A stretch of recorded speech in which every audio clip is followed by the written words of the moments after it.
Papagin ko, kabayan ko kami kapag kain, kapag kayo doon po sila mamahal,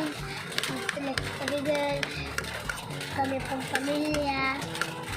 Salamat po sa blessings. Salamat po sa blessing. Salamat, anak. That's all. Very good.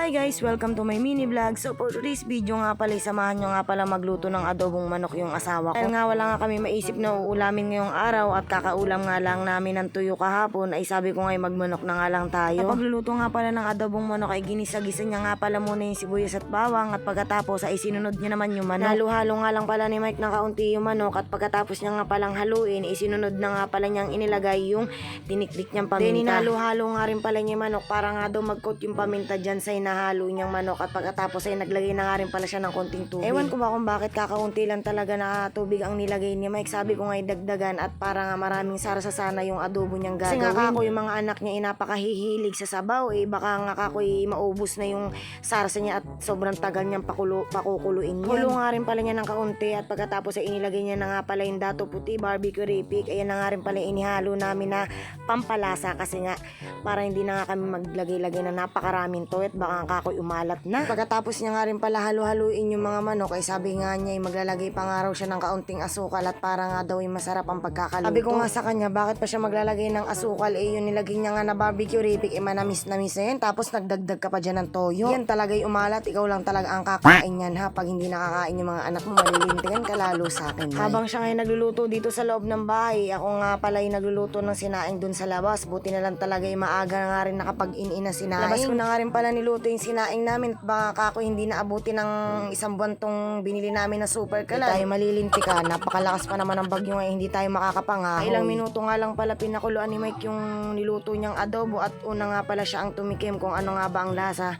Sabi nga niya okay na, at ako naman ang sumunod na tumingin, sabi ko nga okay na nga. Pagkatapos nga rin pala namin tikman yung niluto ni Mike na adobo, sinunod niya naman palang ginawa, tinikman niya nga yung laman kung ayos na nga. At pagkatikim na nga ni Mike na laman, sabi nga niya okay na, agad-agad na nga rin pala niyang hinango yung ulam namin para nga daw makakain na nga pala kami. Alam niyo naman na hindi na kami talaga nagpapaabot ng mga alas 8 kumain, kasi nga wala nga kaming kuryente dito at wala kaming gamit na kailaw-ilaw kundi cellphone lamang. Kaya laki talaga ng pasasalamat ko sa lahat ng mga pinagsasaksakan namin ng mga cellphone namin, kundi talaga dahil sa kanila hindi kami makakapag-charge at wala kaming gagamitin na ilaw ngayon. Sana nga sa susunod namin na lilipatan na bahay, magkaroon na nga kami ng kuryente, at napakahirap nga talaga kami walang kuryente, lalo na may mga bata kaming kasama.